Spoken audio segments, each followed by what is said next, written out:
Hello, and welcome to Corby's Book Club, where I tell you about books that I've read that I think you might enjoy. She was a book nerd, she had blonde hair. The book club's been going on for a couple years now, long enough that I'm starting to get some of the recommendations fans of the show have sent me. Anytime you suggest a book, I add it to an ever-expanding list of wordy delights. Who knows what alchemy leads me to read one book and not the other, but whatever the impulse, it's what led me to this one. A Gentleman in Moscow was written by Amor, Towles and published in 2016 to rave reviews. It was on the New York Times bestseller list for more than 40 weeks and received wide critical praise and made several best books of the year lists. Set in Moscow, the story begins in 1917 when the hero, Count Rostov, is arrested in the wake of the Bolshevik Revolution and charged as a social parasite.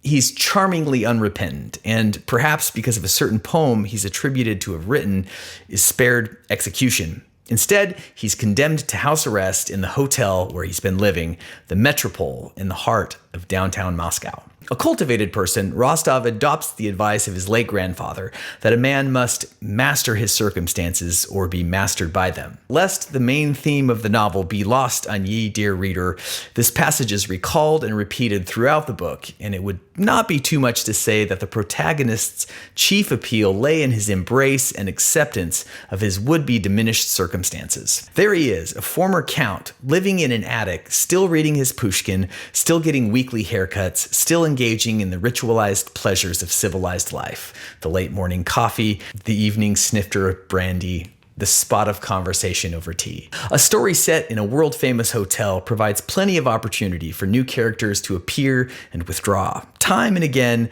Count Rostov comes up against some trial, small or large, be it a derisive and jealous coworker, an intrusion from a suspicious authority, or the sudden appearance of a child dependent. And by a combination of wit, sympathy, and charm, he makes the circumstance his own.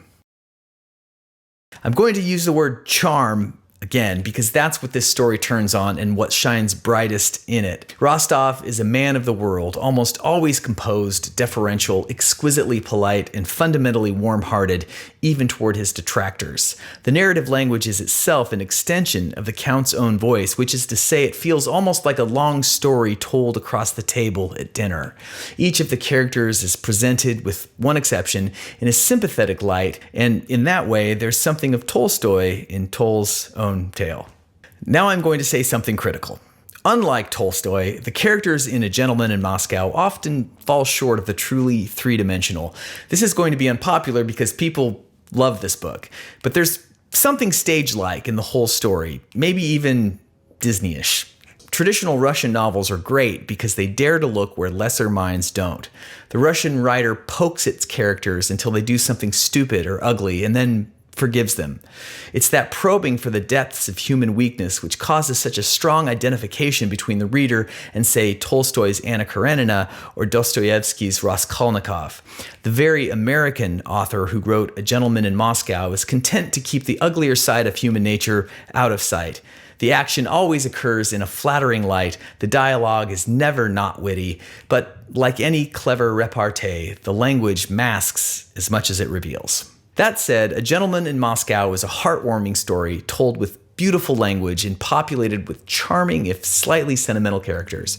A lot of people really love this book. I liked it. Maybe you should read it. That's all the time we have for Corby's Book Club. Let me know what I should check out next. Take a second to hit the subscribe button, and remember, music keeps you young, but reading keeps you sharp. See you next time. She was a book nerd, she had blonde hair, with a paperback in her back pocket.